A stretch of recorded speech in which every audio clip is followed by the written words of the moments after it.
Hey, what's going on, guys? Welcome to Hooked Up Wisconsin. Today I am going to be going over 20 different plastic lure hacks that every angler should know. I didn't invent all of these tips, but I have definitely tried them all and caught fish on a whole bunch of them. Now before we get started, this box right here has everything that I'm going to talk about in this video in it. And I've actually compiled all of these things into one link. That's going to be in the description down below. Alright, let's get started with hack number one. One of my favorite hacks for altering the look of a soft plastic is to use Sharpies. You can draw anything on a soft plastic with a Sharpie and it will stay on there. So I use a black Sharpie for drawing eyes and patterns, but I also carry a variety of colored Sharpies for adding color. And you can even do like an entire perch pattern or a crayfish pattern. It's a great way to literally match the hatch of anything that the fish are feeding on with Sharpies. Another great coloration hack for soft plastics is to use the Spike It Dip and Glow. This stuff really makes the plastics glow bright. Even dark colors, this will dye chartreuse or whatever color you get. But chartreuse is my favorite. Really helps those baits show up in dark water. And it also is garlic scented. And all you have to do is dip the bait into this dye, leave it for a few seconds, pull it out, let it dry for a few more seconds. And whatever part of that bait you dip in here, it's going to be super bright. And secondarily, you can also get these pens to drop smaller patterns and add a few more colors. So you got red, chartreuse, blue, orange, and those really make the bait glow in darker water. And sometimes it's just that one little color that does the trick to get those fish to bite. Now this hack is for Senkos, stickworms. Anyone using stickworms knows that they come off the hook very easily. You catch one fish and they're gone. So what I like to do is take heat shrink tubing. This is just electrical heat shrink tubing. Cut off a bunch of little sections, slide your tube over your Senko and heat it up a little bit with a lighter. And that is going to shrink that tubing down on the bait. And then you simply hook through that tubing and that Senko is going to last you 10 times as long as hooking it just through the plastic. Now there's another tool you can use from VMC, and you slide your Senko through there and slide the band off. You can hook your hook either direction, and those work really well too. It's a little more spendy, of course, than using the heat shrink tubing, but either one of those methods will work, and that is a great hack for saving a bunch of money on Senkos. Now one thing I don't go without on the boat when I'm fishing plastics is super glue. Super glue is going to extend the life of your plastics by holding that bait on the jig longer. All you have to do is put a little dab of super glue on the keeper before you slide that plastic up and over. Hold it for 15 seconds or so. Wait maybe a minute to throw that bait and it's going to be on there really well. That's a great way to save yourself a bunch of money on plastics you might not have been able to use otherwise. Now we've all had plastics dry up and kind of shrivel up and lose their pliability. Well, you don't have to deal with that if you spray them down with worm oil. And actually you don't even need worm oil. You can just buy pure mineral oil. It's biodegradable, it's food safe, non-toxic, and it reconditions plastic. So I like this little spray bottle.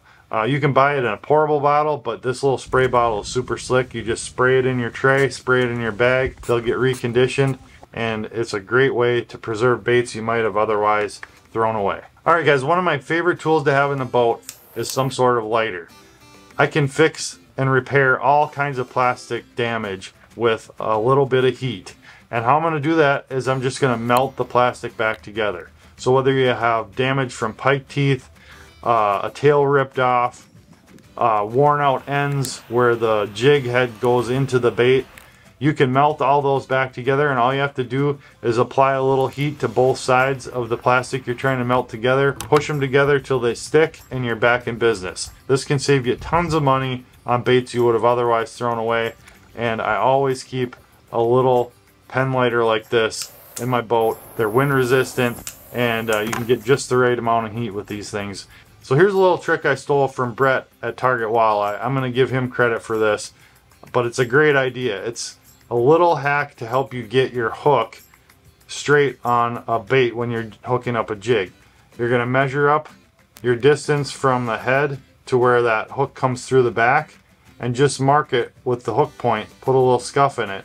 Then when you slide your bait on that hook, you can see where that scuff is. Push the bait on there and it comes out perfectly every time. That is a great little tip, so you don't have to get readjusted every time you put a hook through. It's going to be dead on, dead straight, and that's what you want. No matter if you're fishing a paddle tail, straight tail worm, that is a great little tip to get you going every time.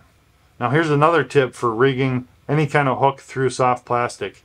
If you push that hook in through the nose, if you squeeze that plastic a little bit as you push the bait through, it's going to go dead center through the bait every time, and then you're going to pop out exactly where you want to, and it's going to line up perfectly in that bait. So just put a little pressure on each side as it goes through, and that'll help align that hook dead center down the middle of your bait. If you're using a jig that has a keeper that is parallel with the hook like this one, a way that works really well to keep your plastic on here longer is to get that bait all the way threaded on the hook, but just before you push it over the keeper, twist it 90 degrees, push it over the keeper, and then twist it back.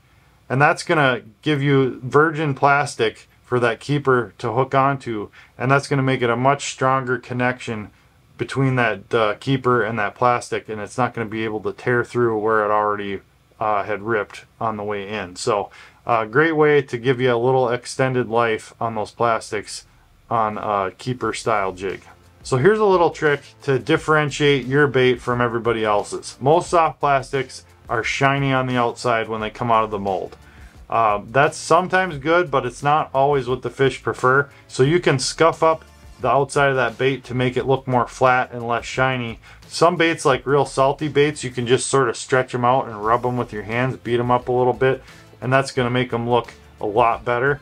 A bigger, more solid bait that doesn't have any salt, you may have to take a little emery cloth or steel wool and kind of scrape it a little bit, but that's going to give it a flat look. That's why sometimes when you're fishing a bait and you catch a fish on it and it gets all beat up, it just seems to improve the bait and get more bites. Well, it's probably because of that fact that it's not as shiny anymore and it looks more natural to the fish. So that's a great tip just to give yourself an edge, especially in those high pressure situations. Now, lots of hard baits and jigs, etc., have rattles built into them, but how do we get just a plain rigged plastic to have a sound like that? Well, we've got these little glass insertable rattles. They've got a pointed end, they've got 3 beads, they're glass, and they're actually quite loud, and all you do is push them into the plastic until they disappear, and believe it or not, they are very, very loud under the water, and those fish are going to hear that bait if you shake it. I've found, especially in crayfish type scenarios, that that little bit of extra sound can really convince the fish that that bait is alive and real and trigger that fish to bite. So a little 50 pack of these is really cheap, and they're not going to set you back much to add some noise to those soft plastics. So sometimes I like to add a little bit of flash to a soft plastic presentation, and that's what these little spinners with these screw locks are for. This screw lock can screw into any soft plastic. It holds the spinner in place, and I can put it out the back, out the side of the plastic, or I can use this little silicone sleeve and slide it over like a jig hook and hook it on there as well. And that just adds flash to my soft plastic, and it helps it get noticed, especially on dark days where fish may have not noticed it before. They'll see that flashing spinner, and it might be enough to kind of pull them over there and get that fish to bite. Now, one way I can really differentiate my plastics from all the other plastics being used by other anglers is by adding skirt material. So this is just a spinnerbait skirt. I'm just going to trim off a little bit of this skirt, slide it through a baiting needle, which has a little slot in it, and I'm just going to push that needle through my bait and pull that skirting through. That's going to give me a totally different look to that bait. It's going to help it fall a little bit slower, and it will move and breathe with the slightest little movements. And a lot of times that's what makes the difference between that fish taking the bait or not, and it works great in pressured waters to give you a little bit of an edge over the competition. So here's a little trick to keep the back end of your plastic up off the bottom. It might be a great looking plastic, but if it doesn't float, it's not going to do the job. So that's where I use these little foam floats. These are designed for use with like spinner rigs and stuff like that. So I'm just going to take a little wire electrical crimp sleeve, and I'm going to punch out a spot for this little foam piece to go, and I'm going to just plug it into my soft plastic. It'll stay in there by friction if you use the right size crimp sleeve, and they're super cheap, super expendable. That's going to keep the back end of that plastic that you're using up off the bottom. Say you want to use a heavy salted Senko because you like the look of it, but Senkos sink. Well, pop one of those bad boys in there. That back end's going to float up just like a TPE plastic would. So that's a great hack to keep the back end of your soft plastics up there where the fish can see them. Alright, so here's another use for a wire crimp sleeve when it comes to fishing with soft plastics. I can use this little wire crimp sleeve as a hole punch, and I can give like a craw bait a lot more action by removing a little circular piece of that claw to give those claws more room to wiggle and less plastic to hinder them. So that can make the difference on some days when the fishing's tough and you need more action out of that bait.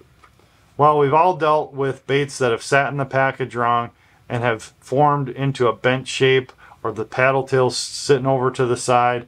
They're going to spin in the water. They're not going to work right. Well, don't throw them away. Save them up.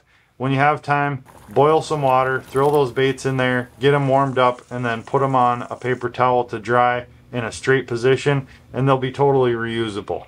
If it's a hot day out, you can also lay them out on the deck of your boat and kind of straighten them out, and that sun will reheat them and it'll reform that bait into a straight bait that you can use. So don't throw those bent baits away, just reheat them, reform them, and you should be good to go. Now here's a very simple tool that I always keep in my boat that is very useful when you're fishing with soft plastics, and that's a razor blade.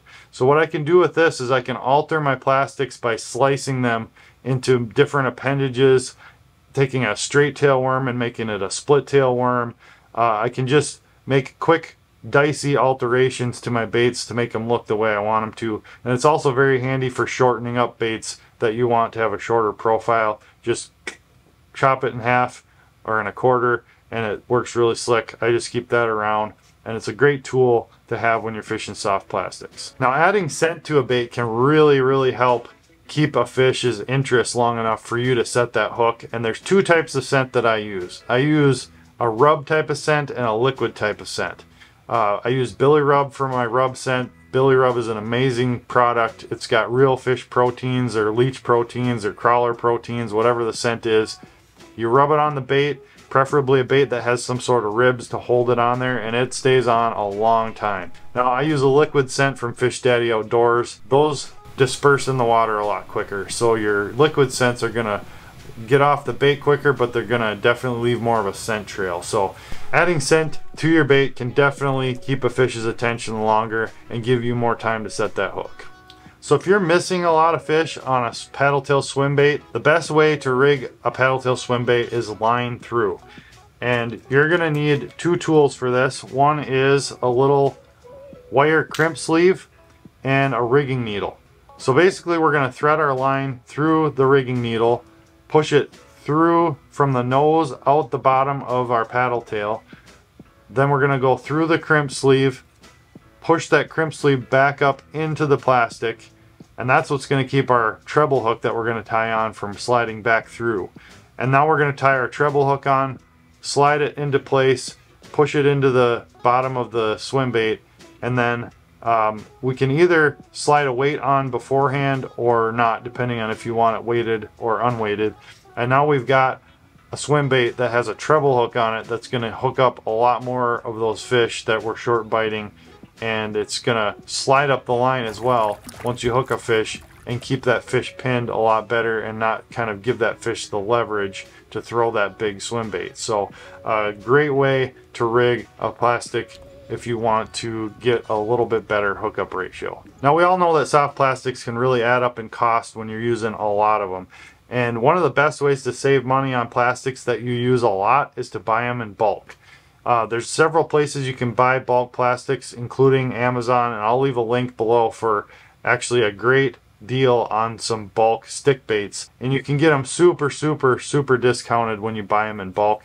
If you don't see them in bulk from your favorite bait maker, sometimes you can call the bait maker and you can special order them in bulk as well. And that's a great tip for you guys who you really like to use one plastic in particular all the time. Well, there you go, guys. 20 soft plastic hacks that every angler should know. Again, I'm going to leave a link in the description for this entire kit, everything I described. is in that kit. You can click one link, get it all at once. I'm also going to leave individual links for all these things below so you can pick and choose which ones you want. And it definitely helps out the channel if you purchase through those links. Helps me bring you more videos like this one. So thanks guys. Make sure to subscribe so you don't miss the next one. I'll leave another one right here for you. Get hooked up.